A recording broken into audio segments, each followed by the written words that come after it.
Hidup itu kadang terasa nggak adil. Ada orang kerja keras siang malam tapi tetap miskin. Sementara yang lain tiba-tiba kaya raya tanpa alasan. Itulah yang dirasain Andi. Cowok 25 tahun yang udah capek, banting tulang tapi nggak pernah lihat ujungnya. Sampai akhirnya dia ketemu lagi sama teman lamanya yang hidupnya berubah total. Dari situ, Andi diajak masuk ke dunia yang nggak pernah dia bayangin sebelumnya. Dunia pesugihan, tapi ini bukan pesugihan biasa. Ini tentang perjanjian dengan sosok gaib, siluman ular cantik bernama Nyai Ningsi. Syaratnya, harus rela menyerahkan tubuh dan jiwanya lewat ritual yang melibatkan hubungan intim 7 malam berturut-turut. Awalnya tampak mudah, tapi makin lama Andi sadar nggak ada yang gratis di dunia ini, apalagi kalau lo main-main sama dunia gaib. Sebelum lanjut ke ceritanya, jangan lupa subscribe channel Mystery Story, tekan tombol like jika kalian suka dengan ceritanya. Dan silakan tulis di komentar jam berapa dan dari kota mana Anda menonton, dan pastikan tonton sampai selesai karena setiap detiknya penuh misteri yang belum pernah terpecahkan. Siang itu panas banget. Jakarta kayak neraka terbuka. Andi duduk di depan kontrakannya yang sempit dan sumpek sambil ngisep rokok murah. Matahari udah hampir tenggelam, tapi hawa panas masih nempel di kulit. Di sebelahnya ada mie instan sisa. Makan siang yang udah dingin, nggak disentuh lagi. Perutnya sebenarnya masih keroncongan, tapi dia males makan. Rasa malas, bosan, dan lelah kayak jadi satu numpuk di dadanya. 3 tahun kerja serabutan jadi ojek online, jaga toko, sempat juga bantuin orang bangunan, tapi hidupnya nggak pernah naik-naik. Kontrakan kecilnya udah kayak neraka mini. Dindingnya udah kusam, lantai semen yang dingin kalau malam, dan suara tetangga sebelah yang selalu ribut entah masalah apa. Andi hidup sendirian, nggak punya pacar, orang tua udah meninggal sejak dia kuliah semester 2, dan adik satu-satunya merantau ke Kalimantan, kerja di tambang. Kadang-kadang mereka masih chat, tapi udah jarang. Hidup Andi kayak nggak ada arah.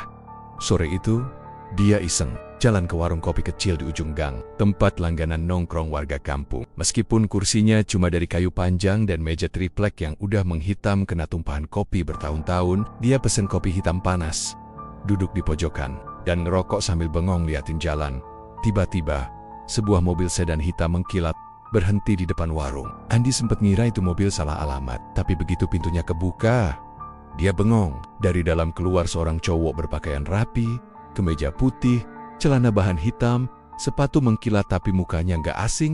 Andi? Suara itu manggil. Senyumnya lebar. Andi masih nyoba nyambung. Dimas? Dimas, anjir lo masih inget gue juga. Mereka salaman, pelukan sebentar, lalu duduk bareng di bangku warung. Andi masih syok. Dimas ini teman semanya. Mereka dulu deket banget. Sama-sama miskin, sama-sama ngekos, sering nyolong makan di kantin sekolah karena nggak punya uang. Tapi setelah lulus, mereka lost contact. Andi gak nyangka, cowok yang dulu suka minjem 1.000 perak buat beli gorengan, sekarang nongol pakai mobil bagus, jam tangan mahal, dan aroma parfum luar negeri. Penampilannya jauh beda, kulitnya lebih bersih, matanya tajam, dan ada aura. Entah gimana, kayak misterius tapi meyakinkan. Lo sekarang kerja di mana, Mas? Tanya Andi. Dimas cuma senyum, macem-macem. Andy, usaha, bisnis kecil-kecilan. Andy, manggut. Tapi kelihatan sukses banget, Mas. Mobil, baju, gila.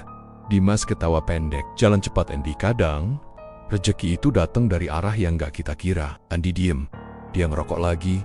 Matanya melirik jam tangan Dimas yang jelas bukan KW.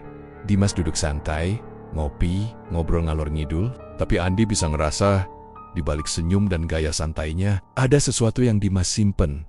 Sampai akhirnya, pas warung udah mulai sepi, Dimas nyandarin badannya ke meja dan ngomong pelan. Lo bener-bener pengen keluar dari hidup lo yang sekarang? Andy ngangkat alis. Maksudnya? Punya rumah, mobil, uang, cewek juga banyak. Lanjut Dimas sambil senyum kecil. Tapi jalurnya beda, Andy.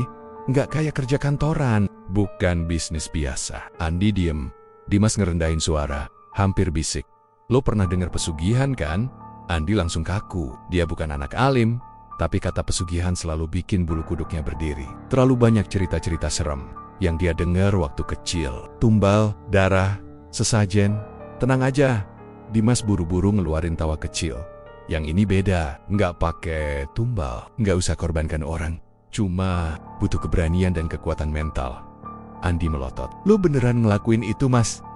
Dimas nggak langsung jawab, tapi matanya bilang semuanya. Tatapannya tajam, dalam, dan kosong. Gue nggak maksa. Tapi kalau lo mau hidup lo berubah, ada satu jalan. Andi deg-degan. Dia pengen tanya lebih jauh, tapi takut. Lo datang aja ke desa Rawasedi. Nggak jauh dari sini, tapi nggak ada di peta. Lo tanya warga sekitar Gunung Gamping, nanti mereka tahu arahnya. Sampai sana, lo nggak usah banyak tanya. Bakal ada yang nemuin lo. Ikutin aja. Jelas Dimas pelan. Andi masih diam. Dimas nyender ke kursi. Gue dulu juga ragu. Tapi sekarang, lihat sendiri. Andi ngerasa otaknya rame. Antara takut, penasaran, dan ngiler. Siapa sih yang nggak mau tiba-tiba jadi kaya, tapi harga yang harus dibayar, dia nggak tahu. Dan Dimas nggak mau ngomong lebih banyak. Sebelum pamit, Dimas sempat bisik satu kalimat yang terus ngendap di kepala Andi sepanjang malam. Yang penting, lo harus kuat mental dan fisik. Karena ini bukan buat orang setengah-setengah. Setelah Dimas pergi, Andi duduk di situ lama banget. Kopinya udah dingin, rokoknya udah habis. Tapi hatinya nggak tenang. Ada rasa penasaran yang makin menggigit, makin kuat. Malam itu, dia susah. Tidak, tiap merem dia ngeliat Dimas dengan mobil mahalnya, hidup enaknya, dan tatapan kosongnya. Andi akhirnya nyari info soal desa Rawasedi. Nggak ada di Google, tapi dia nemu satu forum mistis di internet yang sempat nyebut nama itu. Katanya, itu desa tua yang cuma bisa ditemukan kalau memang diundang. Banyak yang nyasar ke sana dan nggak pernah balik. Banyak juga yang katanya ngelakuin ritual aneh di situ demi kekayaan. Andi sempat mikir buat batalin, tapi besoknya pas dia buka dompet, cuma ada 18.000. HP-nya udah ditagih cicilan, komperuset. Dan yang paling bikin dia yakin besok paginya, ada amplop coklat di depan pintu kontrakan. Di dalamnya, cuma ada kertas kecil bertuliskan, Desa Rawasedi. Hari Jumat, jangan telat. Andi nggak ngerti siapa yang naruh, tapi rasanya kayak dia udah masuk ke dalam permainan ini, dan dia sadar. Nggak ada jalan mundur lagi. Andi berangkat dari kontrakannya Jumat pagi, naik motor pinjaman yang udah ngeluarin suara aneh sejak seminggu lalu. Jalanan makin lama makin sepi. Google Maps udah dia coba berkali-kali, tapi sinyal di daerah perbukitan itu kayak nyawa mantan hilang tanpa kabar. Beberapa kali dia berhenti buat nanya warga, tapi kebanyakan malah pasang wajah aneh begitu dia sebut Rawasedi. Ada yang langsung nutup pintu, ada juga yang cuma geleng kepala dan nyuruh dia pulang aja sebelum malam. Setelah hampir 5 jam muter-muter, dia sampai di jalan tanah yang cuma muat satu motor, diapit pepohonan tinggi kayak lorong hutan. Hawa di situ beda. Anginnya dingin, padahal matahari masih tinggi. Dan entah kenapa, bulu kuduk Andi mulai berdiri. Daya kayak diawasi. Beberapa kali dia nengok ke belakang, tapi nggak ada siapa-siapa. Cuma semak-semak dan pohon bambu yang meliuk pelan kena angin. Tapi suara desis pelan yang sesekali terdengar, bikin jantungnya makin cepat berdetak. Sekitar jam 4 sore, Andi akhirnya sampai di sebuah rumah tua di pinggir hutan. Bangunannya dari kayu tua, catnya udah ngelupas semua, jendelanya tertutup. Tirai tebal berwarna coklat kotor. Di depannya ada sumur tua, dan di teras rumah berdiri seorang wanita tua berbaju kebaya hitam. Rambutnya disanggul ketat, kulitnya keriput dan matanya tajam tapi sayu. Seolah dia udah tahu Andi bakal datang. "Nggak telat kamu," ucapnya pelan. Suaranya serak dan dalam. "Masuk, sudah ditunggu." Andi sempat ragu, tapi tubuhnya seolah nggak mau mundur. Dia nurut masuk ke dalam rumah itu. Di dalamnya lebih aneh lagi. Ruang tamu dipenuhi bau dupa dan sesuatu yang amis. Dindingnya penuh lukisan ular. Dan di sudut ruangan ada altar kecil dengan sesajen berupa telur ayam kampung, bunga melati, dan kain merah. "Aku Bu Saminah," kata wanita tua itu sambil duduk di lantai. "Kamu cari kekayaan?" Andi pelan. "Iya Bu. Saya mau hidup saya berubah." Bu Saminah menatap Andi tajam. Ada 2 jalur. Jalur putih, lambat tapi bersih. Jalur hitam, cepat tapi penuh darah. Andi diam, tapi otaknya udah bulat. "Yang cepat aja Bu," katanya akhirnya. "Yang penting hidup saya nggak kayak sekarang." Terus Bu Saminah tersenyum miring. "Kalau begitu, kamu harus tahu satu hal. Sekali kamu mulai, nggak bisa balik. Hati dan tubuhmu akan diikat. Kamu siap?" Andi sempat menelan ludah, tapi dia angguk. Bu Saminah berdiri perlahan, lalu membuka pintu belakang yang langsung mengarah ke hutan. Dari celah pintu itu, Andi bisa lihat kabut tipis udah mulai turun, padahal belum maghrib. Hutan itu sepi. Nggak ada suara burung, jangkrik pun nggak terdengar. "Malam ini kamu nginap di sini. Ritual belum dimulai." "Tapi dia sudah tahu kamu datang." "Dia siapa Bu?" tanya Andi. Bu Saminah nggak jawab, dia cuma tersenyum aneh. Lalu pergi ke dapur. Andi ditinggal sendiri di ruang tamu yang makin gelap. Malamnya Setelah makan malam sederhana berupa nasi putih dan sayur bening, Bu Saminah nyuruh Andi tidur di kamar kecil di ujung lorong rumah. Kamarnya sederhana, cuma ada tikar, bantal tipis, dan selimut bau apek. Tapi Andi terlalu lelah buat protes. Dia rebahan, mencoba tidur, tapi rasa nggak tenang terus ngikutin. Jam menunjukkan pukul 2 pagi saat Andi tiba-tiba kebangun. Dia nggak tahu kenapa, tapi dadanya berat banget. Udara di kamar berubah dingin menggigit, dan seluruh tubuhnya menggigit. Tiba-tiba dia dengar suara desisan, pelan, tapi jelas. Bukan suara angin, lebih kayak suara ular yang lagi marah.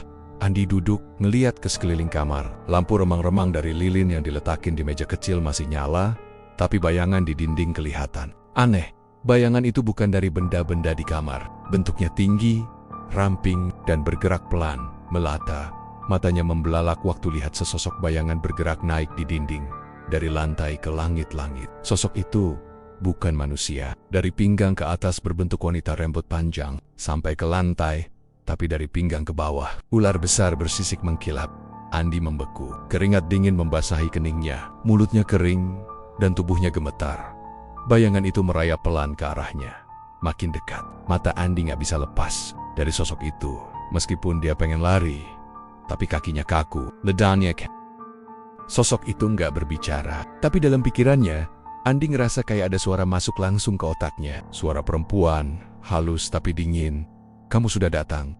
Akhirnya, Andi menjerit dalam hati, tapi mulutnya nggak bisa bersuara. Matanya berkekek. Sosok itu melayang turun dari langit-langit, mendekat ke wajahnya. Wajah perempuan itu cantik luar biasa. Kulitnya pucat mulus, bibir merah darah. Matanya berwarna kuning keemasan tapi pupilnya vertikal.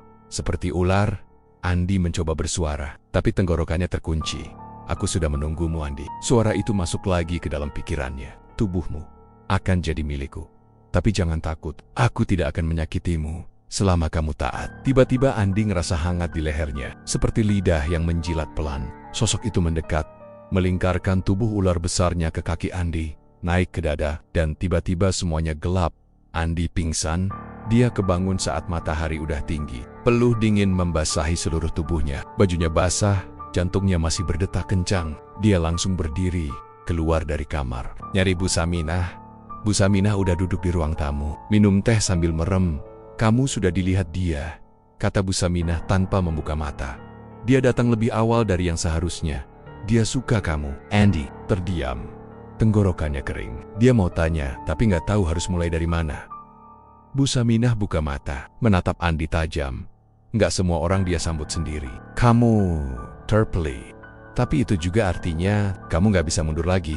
Andi duduk perlahan, tubuhnya masih gemetar. Apa yang sebenarnya terjadi, Bu? Itu siapa? Dia, Nyai Ningsih, penjaga kekayaan di jalur hitam, siluman ular. Cantik, mematikan, dan dia butuh pasangan. Andi tercekat.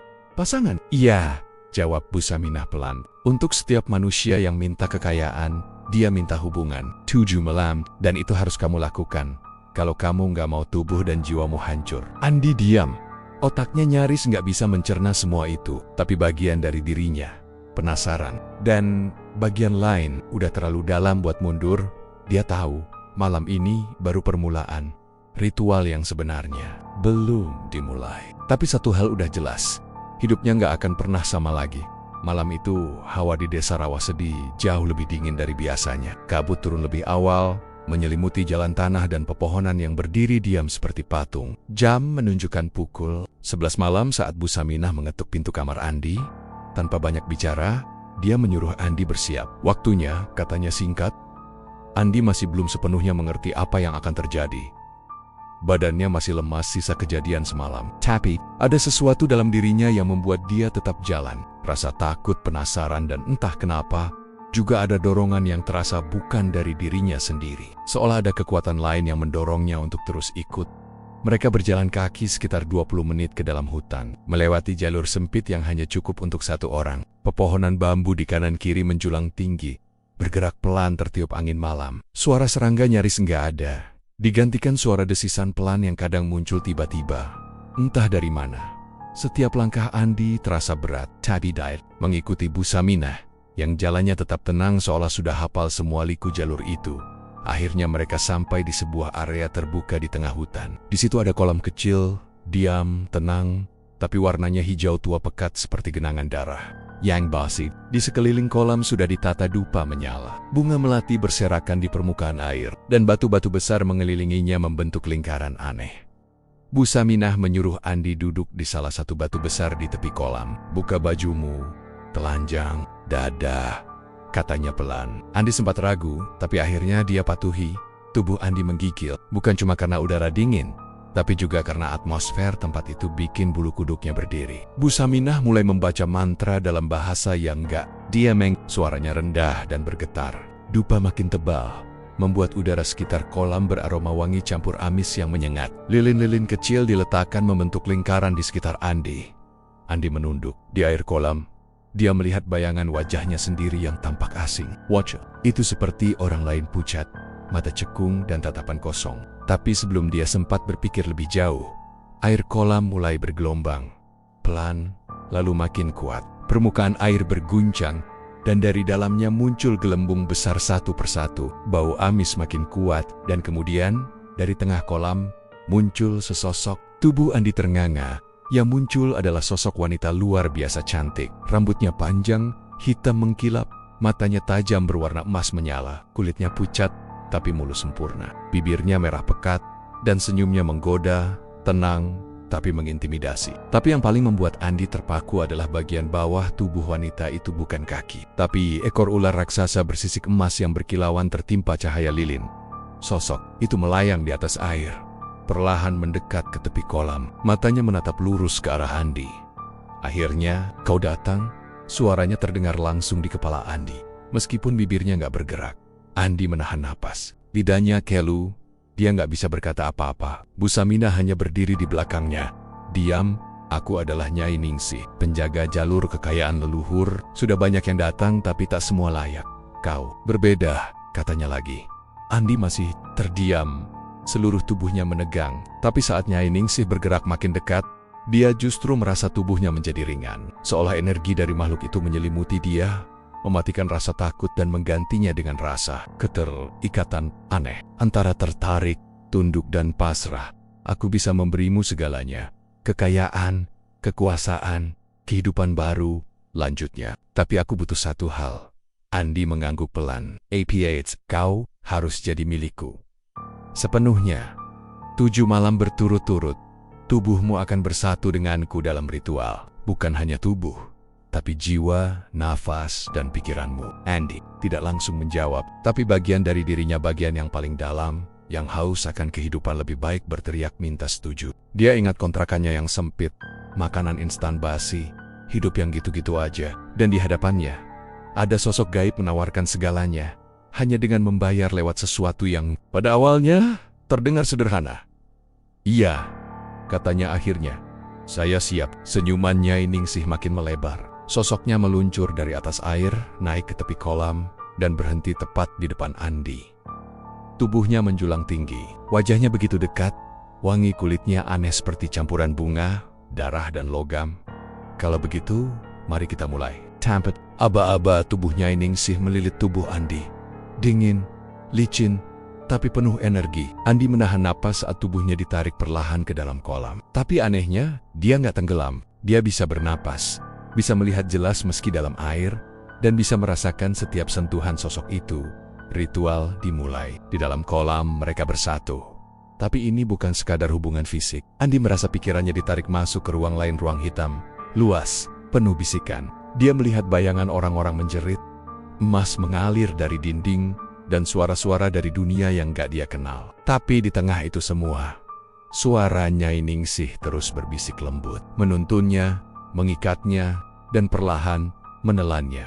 Setelah entah berapa lama, Andi terbangun. Dia tergeletak di tepi kolam, telanjang dada, tubuhnya basah kuyup, tapi air kolam sudah tenang kembali. Bu Saminah berdiri tak jauh darinya, menatap tanpa ekspresi.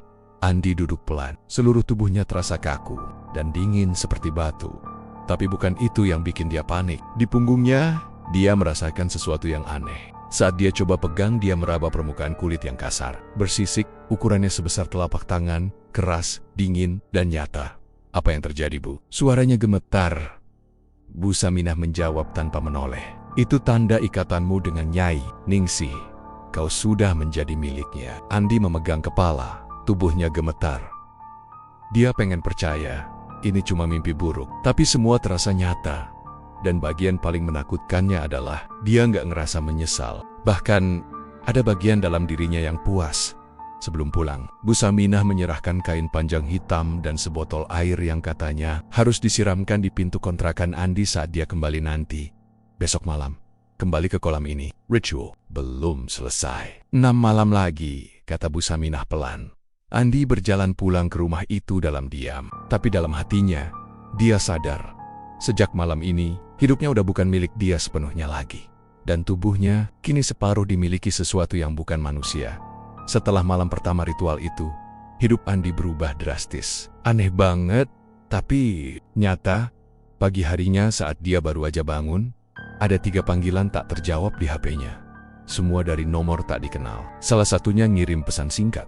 Kami tertarik dengan profilmu. Ada proyek kerjasama. Honor besar tertarik. Andi ngucek mata. Heran, dia bahkan belum pernah update CV sejak lulus kuliah 2 tahun lalu. Kerja serabutan sana-sini, bantu orang ngecat rumah, jaga parkir, pernah juga jadi admin freelance di tempat jual beli online. Tapi sekarang ada tawaran proyek besar, awalnya dia kira spam atau penipuan. Tapi begitu dia telepon balik, suara di seberang terdengar sopan dan profesional. Orang itu nyebut nama sebuah perusahaan konsultan yang biasa dia lihat di iklan YouTube. Mereka ngajak ketemu sore itu juga, di sebuah kafe elit dekat kota. Andi masih bingung dan setengah linglung. Akhirnya datang, pakai kaos oblong dan jaket lusuh. Dia duduk kikuk di depan 2 orang yang rapi pakai kemeja mahal. Mereka menjelaskan proyek tentang riset lapangan dan survei sosial, dan mereka butuh seseorang buat handle distribusi logistik dan manajemen lapangan di daerah. Gaji awal ditransfer langsung hari itu juga, 200 juta rupiah, tanpa tanda tangan kontrak. Tanpa pertanyaan aneh-aneh, mereka cuma minta satu hal. Tetap jaga komunikasi tiap malam. Kami akan pantau perkembanganmu. Andi melongo sepanjang perjalanan pulang. Di dompetnya, sekarang ada kartu ATM baru. Dan di ponselnya ada notifikasi saldo rekening.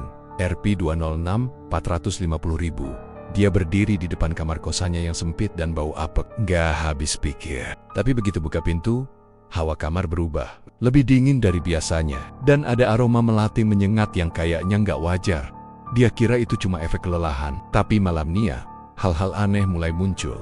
Pertama, suara desisan dari lubang wastafel. Dia sempat abaikan, tapi pas dia lagi cuci tangan, seekor ular kecil berwarna hitam muncul dari lubang. Lidahnya menjulur cepat-cepat. Andi loncat mundur sambil teriak pelan. Dan ular itu dengan tenang balik masuk ke dalam saluran. Hilang, kayak nggak pernah ada.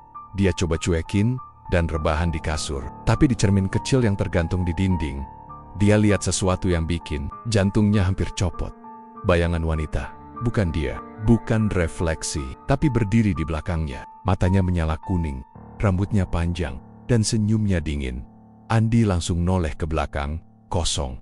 Nggak ada siapa-siapa. Dia tatap lagi cerminnya. Bayangan itu udah nggak ada.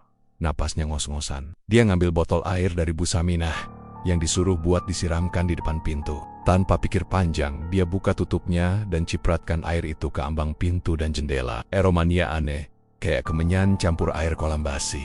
Tapi malam itu, kamar jadi lebih tenang. Meskipun tenang, versi Andi sekarang nggak sama kayak dulu.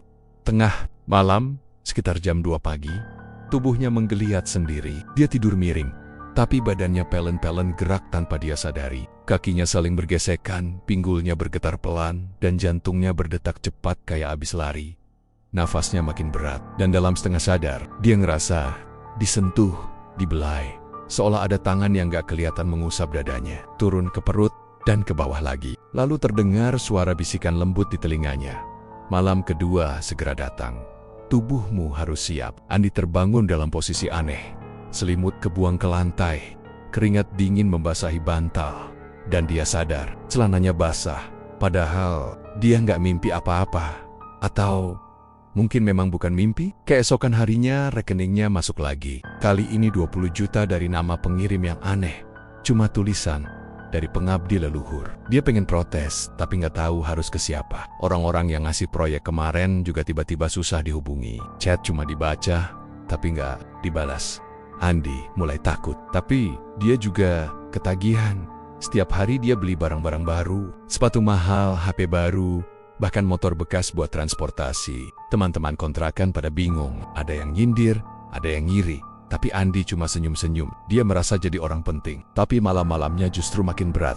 Bayangan di cermin makin sering muncul. Kadang Nyai Ningsih berdiri di pojok kamar, nempel di dinding kayak cicak raksasa. Kadang dia lihat wajahnya sendiri berubah. Kulit bersisik, mata kuning, lidah panjang menjulur. Tapi anehnya, setiap selesai lihat hal-hal itu, tubuhnya bergetar. Bukan karena takut, tapi karena semacam kenikmatan aneh yang gak bisa dia jelaskan. Dia mulai gak bisa nahan diri. Kadang jam 2 malam, dia tiba-tiba nyaris telanjang. Berdiri di depan cermin, tubuhnya bergoyang sendiri seolah sedang bersama seseorang. Tangan dan kakinya seperti digerakkan oleh kekuatan tak kasat mata. Dan tiap kali itu terjadi, di belakang telinganya muncul bekas luka kecil berbentuk setengah bulan. 3 malam berturut-turut. Dan sudah ada 3 bekas luka Andi. Gak tahu harus cerita ke siapa. Dia coba tani-tania ke Bu Saminah, tapi perempuan itu cuma bilang, "Kamu harus kuat, jangan takut, Nyai sedang mengujimu. Kalau kamu bertahan 7 malam, kekayaanmu akan abadi. Tapi kalau kamu mundur, ya kamu tahu sendiri akibatnya." Andi mulai ngerasa kayak bukan dirinya sendiri. Dia sering kehilangan waktu. Tiba-tiba udah pagi, padahal dia ngerasa baru tidur. Kadang dia nemuin handuk basah di kamar mandi, padahal dia nggak inget mandi. Bahkan suatu hari, dia nemuin jejak sisik ular di lantai kamar panjang, licin, dan berkilau emas. Malam keempat, makin parah. Dia seperti kerasukan. Badannya menggeliat, mulutnya komat kamit sendiri, dan dari celah bibirnya keluar suara mendesis. Saat dia buka mata, dia lihat dirinya sendiri berdiri di atas kolam, padahal tubuhnya masih di kasur. Dia melihat dari luar tubuhnya sendiri, dan Nyai Ningsih di sampingnya tersenyum puas, melilit pinggangnya dengan ekor bersisik emas. Sejak malam itu, dia selalu ngerasa dingin. Bukan cuma tubuhnya, tapi pikirannya. Dia jadi mudah marah, gampang emosi, dan gak bisa tahan lihat orang lain bahagia. Setiap lihat orang ketawa, dia pengen mecahin kepala mereka. Tapi di depan orang-orang, dia tetap tersenyum dan sok ramah. Sampai suatu hari, dia nemuin seekor ular besar melingkar di bawah tempat tidurnya. Panjangnya sekitar 2 meter, diam, tapi matanya menatap langsung ke arah Andi. Ular itu gak nyerang, cuma menatap. Lalu perlahan-lahan masuk ke balik kolong kasur. Healing. Tapi setelah itu, Andi gak bisa tidur lagi semalaman. Dia mulai berpikir, apa ini harga dari kekayaan yang datang tiba-tiba? Tapi satu hal yang jelas, ritual belum selesai. Dan dalam dirinya, ada bagian yang udah terlalu dalam untuk kembali. Dia tahu, kalau dia berhenti sekarang, dia mungkin gak cuma kehilangan uang, tapi juga nyawanya. Malam kelima datang kayak kabut pekat yang gak bisa dihindari. Hari-hari Andi sebelum malam itu udah kerasa makin aneh. Tubuhnya kayak bukan milik dia sendiri lagi. Setiap bangun tidur, dia ngerasa pegal kayak habis dihajar satu kampung. Ada bekas luka-luka aneh di tubuhnya, terutama di punggung dan bagian dalam paha, kayak bekas gigitan atau cakaran tajam. Tapi yang paling bikin merinding, lukanya nggak berdarah, cuma seperti bekas luka lama yang timbul di permukaan kulit. Dan baunya amis, seperti bau kolam air yang udah lama nggak dikuras. Andi sering ngaca, dan mukanya makin pucat, mata cekung, bibir pecah-pecah. Tapi yang paling kerasa aneh, pikirannya mulai bukan milik dia lagi. Kadang dia lagi ngobrol sama orang, tiba-tiba ngomong sendiri, tanpa sadar, kayak ada yang lain di dalam dirinya, nyelip di sela pikirannya. Dan kadang muncul sesukanya. Suatu malam temennya Bagas yang biasanya main bareng, mutusin buat pindah kos. Katanya, "Gua nggak enak Andy, lu tuh sekarang kayak beda, mata lu cukes, kayak lu ngeliat, tapi sebenarnya nggak ngeliat apa-apa." Andi nggak bisa jawab, soalnya dia juga ngerasa hal yang sama. Kadang pas dia lagi duduk, pikirannya ngeblank, tapi tubuhnya tetap bergerak. Nulis sendiri di buku catatan. Gambar-gambar aneh muncul dari tangannya. Bentuk ular melingkar, kepala, wanita dengan rambut menyatu dengan ekor, simbol-simbol kayak aksara kuno yang gak pernah dia pelajari. Pacarnya, Lita, pun ikut-ikutan pergi. Sore itu dia datang ke kos Andi sambil bawa plastik berisi makanan. Tapi baru 5 menit ngobrol, Lita langsung pucat. Waktu Andi coba gandeng tangannya, dia langsung narik diri dan mundur. "Andy, lu dingin banget, bukan dingin biasa. Gue ngerasa kayak megang kulit bangkai yang baru dikeluarin dari freezer," katanya sambil gemeteran. Andi cuma bisa diem. Dia pegang wajah Lita coba nenengin, tapi cewek itu malah nangis ketakutan. "Mata kamu, Andy, mata kamu sekarang warnanya kayak itu." bukan kamu. Itu bukan Andi yang gue kenal, katanya sambil mundur terus sampai akhirnya kabur keluar kos. Gak pernah balik lagi. Dan malam itu juga, Andi ngunci diri di kamar. Dia coba nyembah, berdoa, minta tobat, tapi lidahnya keluh. Setiap dia mau ucap Tuhan, mulutnya serasa kecekik dari dalam. Tangannya gemetar, dan ada suara dari balik kepala yang membisik, terlambat. Kau sudah sepakat, tubuhmu bukan milikmu lagi. Detik itu juga, Andi nangis. Tapi air matanya bukan bening melainkan kental, agak kehitaman, dan berbau amis. Dia mulai paham, tubuhnya sedang diubah, dikuasai, dan malam kelima pun datang. Andi udah niat kabur sore itu. Dia bungkus beberapa baju ke tas kecil, ambil ATM, KTP, sama jimat yang pernah dikasih Bu Saminah. Dia ngendap keluar dari kosan, naik motor, ngebut ke arah luar kota, pokoknya jauh dari tempat ritual itu. Tapi sampai di lampu merah dekat alun-alun, tangannya mulai kaku. Motornya belok sendiri, padahal dia udah mau lurus. Tubuhnya berhenti nurut, kayak digerakin remote. Andy ngerasa panik luar biasa. Matanya mulai kabur, tapi dia lihat spion. Dan di sana, sosok Nyai Ningsih duduk di belakangnya, melingkari pinggangnya dengan ekor panjang bersisik emas. Tapi di dunia nyata, jok motornya kosong. Tiba-tiba, semua jadi gelap. Andi kehilangan kendali. Saat dia sadar, tubuhnya udah berdiri di depan kolam. Ritual. Kakinya nyeker, baju udah kotor lumpur. Dan Nyai Ningsih berdiri di sana, telanjang dari pinggang ke atas. Sisiknya bersinar terang di bawah cahaya bulan. Dan mata emasnya menatap Andi tanpa kedip. Kau berani melawan? Bisiknya. Suaranya nggak keluar dari mulut, tapi langsung masuk ke kepala. Andi mau jawab, tapi mulutnya terkunci, tangannya gemetar. Tapi tetap membuka bajunya sendiri. Kakinya melangkah ke kolam tanpa disuruh. Dan saat tubuhnya masuk ke air, hawa hangat menyelimuti, disusul dingin menggigit yang langsung menusuk tulang. Ritual malam kelima dimulai. Nyai Ningsih melingkarkan tubuhnya, menggeliat seperti ular lapar. Dan tiba-tiba Andi merasa tubuhnya kaku tapi juga bergairah. Tapi ini bukan gairah manusia. Ini seperti insting liar yang datang dari bagian terdalam. Otaknya yang udah nggak bisa dikendalikan, tubuh mereka menyatu di kolam. Dan kali ini lebih lama dari biasanya. Tapi yang paling menyeramkan, Andi sadar dia tidak sepenuhnya ada di dalam tubuhnya sendiri. Ada sisi lain dari dirinya yang nonton dari jauh, seperti penonton di bioskop. Lihat tubuhnya sendiri menggeliat, mendesah, dan menyatu dengan makhluk setengah ular itu. Dan setelah semuanya selesai, Andi jatuh terduduk di pinggir kolam. Nafasnya ngos-ngosan, tapi bukan karena capek, karena jiwanya terkuras. Dia ngerasa sebagian dirinya ditarik keluar. Gak kelihatan, tapi dia tahu, lagi, itu udah gak akan balik. Dari air kolam, muncul bayangan wajahnya. Tapi bukan wajah Andi yang biasa. Kulitnya sedikit bersisik di pelipis. Matanya punya bias warna kuning, dan lidahnya mulai bercabang. Luka itu bukan di kulitmu. Suara Nyai Ningsih terdengar dari belakangnya, tapi di dalammu. Dan itu akan terus membesar, sampai selesai, atau hancur. Andi pengen muntah tapi gak bisa. Dia bangkit pelen-pelen, ngambil pakaiannya, dan pulang ke kos seperti mayat hidup. Malam itu, dia nggak tidur. Dan untuk pertama kalinya, dia sadar kalau dia nggak bisa kabur. Dia udah terlalu dalam, udah terlalu jauh.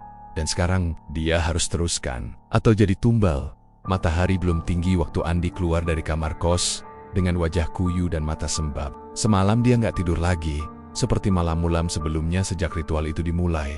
Tapi kali ini beda. Ada tekad yang tumbuh pelen-pelen dari ketakutan dan sisa keberaniannya yang udah nyaris habis. Dia mutusin buat cari bantuan.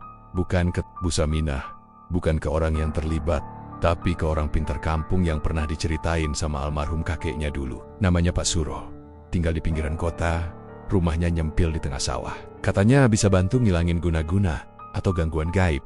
Andi naik motor, ngebut kayak orang dikejar maut. Hatinya penuh rasa cemas, tapi juga harapan kecil mungkin. Masih ada jalan buat lepas dari semua ini sebelum malam ketujuh datang. Rumah Pak Suro sederhana, berdinding kayu dan ada bau menyan samar dari dalam. Andi diketok pelan, dan suara berat dari dalam menyahut, "Masuk, kamu udah ditunggu." Andi agak kaget, tapi dia nurut, masuk dengan langkah pelan, duduk bersila di depan Pak Suro, yang sudah duduk berselimut kain jarik, wajahnya penuh keriput, dan matanya tajam, kayak bisa ngelihat isi hati orang. "Kamu udah terlalu dalam, Nak," kata Pak Suro tanpa ditanya dulu. "Aku cium bau tanah, bau darah, dan bau ular." Andi langsung gemetar, sujud dan bilang, "Pak, tolong saya nyesel. Saya nggak tahu semuanya bakal kayak gini. Saya cuma pengen hidup enak. Pak Suro menarik napas panjang. Matanya memejam. Dia mulai komet-kemet. Mulutnya bergerak cepat. Tangan kanannya melambai-lembai ke udara seolah ngusir sesuatu. Tapi baru beberapa detik tubuhnya gemetar keras. Dari hidung dan mulutnya keluar darah hitam kental. Dia batuk keras, lalu tiba-tiba matanya terbuka lebar. Dan dia roboh. Mati! Andi teriak. Panik. Dia coba bangunin Pak Suro, tapi tubuhnya udah dingin. Mulutnya menganga dan lidahnya bercabang dua. Andi mundur dengan napas tercekat. Dia langsung keluar dari rumah itu, naik motor, ngebut balik ke kota. Di sepanjang jalan, dia merasa diikuti. Setiap lihat spion, bayangan ekor besar melayang di belakang. Tapi begitu noleh, nggak ada siapa-siapa. Dia sadar, kontraknya bukan cuma soal tubuh tapi soal jiwa dan kematian. Andi sampai kos dengan tangan gemetar. Dia buka HP dan langsung hubungi satu-satunya orang yang dia tahu juga pernah ngalamin hal serupa. Dimas. Butuh beberapa detik sebelum Dimas angkat. Suaranya serak dan berat, kayak orang sakit keras. Andy, lo nggak usah nelpon gue lagi. Suara Dimas terdengar pelan tapi tegas. Dim, tolong. Gue mohon. Gue udah nggak tahan. Gue udah coba nyari bantuan, tapi orangnya malah mati. Ini udah hilah. Dim. Suara Andi pecah. Di seberang, Dimas diam lama. Lalu dengan suara pelan, dia bilang, gue juga udah gak bisa lepas Andy, ini bukan perjanjian biasa. Siluman itu, dia ngambil bukan cuma tubuh kita, tapi jiwa. Kalau lo berhenti, dia bakal ambil semuanya. Termasuk nyawa. Gue udah coba lari 2 tahun lalu. Tapi lo tahu sendiri gimana adik gue meninggal. Daya yang kena. Gantiin gue. Andi gak bisa ngomong, tenggorokannya tercekat. Lanjutkan aja sampai selesai, Andy. Lo cuma punya satu jalan keluar.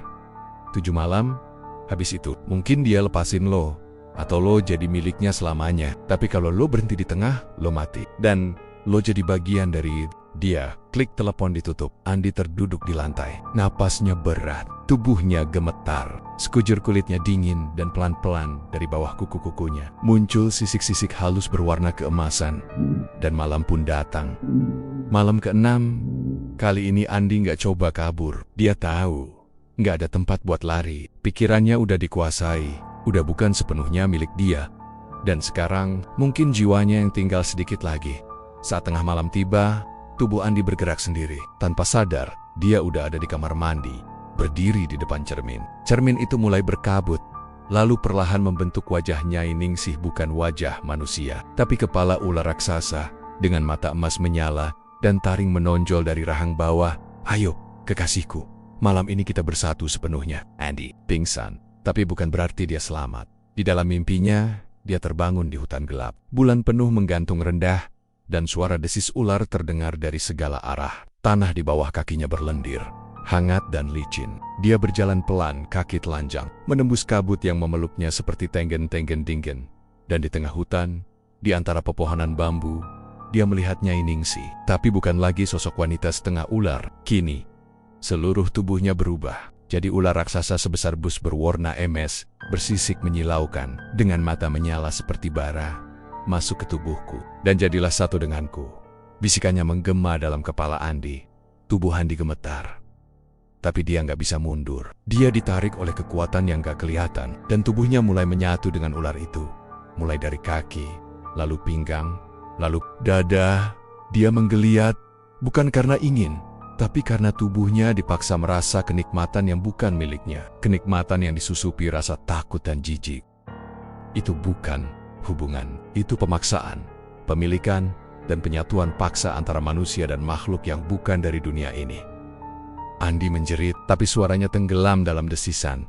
Saat dia bangun, tubuhnya basah kuyup, tapi bukan keringat. It's a lenda. Seluruh tubuhnya licin seperti abis keluar dari dalam perut ular. Di bawah tempat tidurnya, ada jejak-jejak sisik. Dan di lehernya, sekarang ada luka melingkar, seperti bekas dicekik sesuatu yang besar dan kuat. Andi mulai sadar. Dia tinggal 1 malam lagi, tapi dia juga sadar, jiwanya nggak utuh lagi. Dan kalau malam ke-7 datang, entah siapa yang akan bangun sebagai Andi, atau apakah Andi masih akan ada sama sekali. Malam ke-7 datang tanpa angin, tanpa suara. Udara terasa lengket dan berat. Langit mendung, tapi nggak hujan. Andi duduk di sudut kamar kosnya. Tubuhnya membungkuk, napasnya pelan, dan matanya kosong. Dia nggak lagi nangis, Nggak lagi marah, nggak lagi panik. Dia cuma pasrah. Tubuhnya udah nggak kerasa kayak milik sendiri. Setiap kali dia ngaca, yang dia lihat bukan cuma dirinya. Ada sesuatu yang lain, kayak bayangan samar yang berdiri di belakangnya, menyeringai. Sejak malam ke-6 dia udah tahu apapun yang dia lakukan, ritual ini akan tetap datang. Dan malam ini adalah akhir dari semuanya. Tapi sebelum ritual itu datang, sebelum dia kehilangan semuanya, Andi nyiapin sesuatu di balik bantal. Dia sembunyiin pecahan kaca dari cermin yang dia pecahin sendiri siang tadi. Di dalam loce, dia simpen silet tajam yang dulu biasa dia pakai buat motong tali plastik atau buka kardus, bukan buat ngelawan siluman itu, tapi buat dirinya sendiri. Kalau emang ini akhir, mending dia ngakhirin hidupnya sendiri daripada diseret jadi budak abadi makhluk gaib, atau lebih buruk jadi siluman itu sendiri. Malam makin larut, jam di tembok udah nunjukin pukul 1. Tiba-tiba, seluruh kamar jadi dingin. Bukan dingin biasa, tapi dingin yang nusuk tulang, dingin yang bikin napas berembun. Padahal jendela tertutup rapat, lampu kamar kedap-kedip, dan dari pojok langit-langit kamar, muncul suara desisan panjang. Andi langsung bangkit berdiri. Pecahan kaca udah digenggam erat, tangan kirinya pegang silet yang gemetar. Dari balik bayangan, muncul sosok itu. Nyai Ningsih, tapi dia nggak seperti malam pertama. Wajahnya sekarang hancur, kulitnya terkelupas, matanya menyala merah seperti bara. Api dan lidahnya menjulur panjang bercabang dua, menjilat-jilat udara. Suaranya bukan lagi lembut atau menggoda, tapi dalam dan penuh ancaman. "Lo udah milik gue sekarang, Andi," katanya sambil berjalan pelan. Setiap langkahnya menimbulkan bekas lendir di lantai. 7 malam lo lewati, 7 kali lo menyerahkan diri, lo udah dikutuk. "Jadi milikku selamanya," Andi teriak. Dia angkat pecahan kaca dan mencoba menusuk dadanya sendiri, tapi tubuhnya lumpuh. Tangannya yang tadinya gemetar, sekarang tiba-tiba kaku. Kakak itu jatuh ke lantai. Silet pun terlepas. Andi jatuh terduduk, mulutnya terbuka tapi nggak bisa bersuara. Matanya membelalak, tangannya mulai bergetar hebat. Dari kulitnya sisik-sisik mulai bermunculan, kecil tapi jelas. Lidahnya mulai terasa aneh. Dia coba gerakin lidahnya, tapi ada rasa ngilu luar biasa. Dan waktu dia lihat bayangan di lantai, dia sadar lidahnya sekarang terbelah. "Bukan manusia lagi," bisiknya pelan, nyaris nggak terdengar. Nyai Ningsih mendekat. Dia menyentuh wajah Andi dengan tangan bersisik. Jari-jarinya panjang dan dingin seperti mayat. "Lo bukan cuma pasangan gue, Andi. Lo adalah tumbal. Lo dipilih buat jadi wadah siluman berikutnya. Lo bukan lagi korban, tapi penerus." Andi teriak. Tapi suara itu bukan suara manusia. Lebih mirip desisan panjang yang dalam dan mengerikan. Dia coba lari, tapi kakinya udah nggak kuat berdiri. Dari dalam dadanya, sesuatu bergejolak, panas, pedih, seolah tubuhnya lagi dirubah. Dari dalam, tiba-tiba, semuanya gelap. Waktu dia sadar, dia ada di pinggir kolam Rawasedi. Entah gimana dia bisa sampai sana. Tubuhnya setengah telanjang, kulitnya udah hampir seluruhnya bersisik. Di tangannya ada bekas luka berbentuk lambang aneh seperti simbol ular yang membelit dirinya sendiri. Langit malam itu hitam pekat. Dan dari dalam kolam, muncul suara desisan panjang. Air kolam beriak hebat, ikan-ikan mati mengambang. Bau anyir bercampur dengan bau kemenyan. Dari dasar kolam, muncul ular besar. Tapi kepala ular itu bukan kepala biasa. Itu kepala manusia. Wajahnya, wajah Andi, tapi dengan mata merah menyala, lidah panjang, dan senyuman jahat yang gak pernah dia lihat dari dirinya sendiri. Andi berdiri di pinggir kolam, matanya berkaca-kaca. Dia tahu, itu dirinya, atau bekas dirinya. Nyai Ningsih berdiri di sampingnya.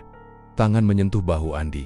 "Selamat datang di takdir lo yang baru, Tubo." Andi jatuh ke kolam, tapi bukan tenggelam. Dia menyatu, bergabung menjadi satu dengan siluman yang selama 7 malam telah menjadikannya milik di kota. Beberapa hari kemudian, kos Andi kosong. Tetangganya bilang dia pindah diam-diam, pacarnya nggak bisa dihubungi, dan yang paling aneh, beberapa orang saksi bilang malam-malam sering lihat sosok ular besar melintas di jalan kecil dekat Rawasedi. Dengan mata menyala dan suara desisan seperti memanggil sesuatu. Mitos baru pun mulai menyebar tentang Nyai Ningsih yang sekarang punya pasangan abadi, tentang siapapun yang datang ke kolam itu dengan niat serakah bisa ditarik untuk melanjutkan rantai kutukan. Dan dari dalam kolam Rawasedi terdengar suara desisan panjang menggema ke seluruh desa karena siluman baru telah lahir. Sekarang gak ada lagi yang tahu kabar Andi. kontrakannya kosong, HP-nya mati, rekeningnya dibekukan. Yang tersisa cuma cerita tentang pemuda yang pengen cepat kaya lewat cara singkat, tapi malah jadi budak dunia gaib di desa Rawasedi. Warga masih suka dengar suara desisan dari arah kolam tengah hutan. Kadang ada yang lihat bayangan manusia bersisik duduk di pinggir air, menunggu calon tumbal selanjutnya. Karena dalam dunia pesugihan, sekali lo masuk, lo nggak akan pernah bisa keluar. Dan mereka yang jadi milik siluman, nggak akan pernah kembali jadi manusia sepenuhnya. Terima kasih sudah menonton channel Mystery Story. Terus dukung channel ini dengan cara komen, like, share, dan subscribe. Mohon maaf jika ada kesamaan nama tokoh, tempat kejadian ataupun cerita, itu adalah kebetulan semata.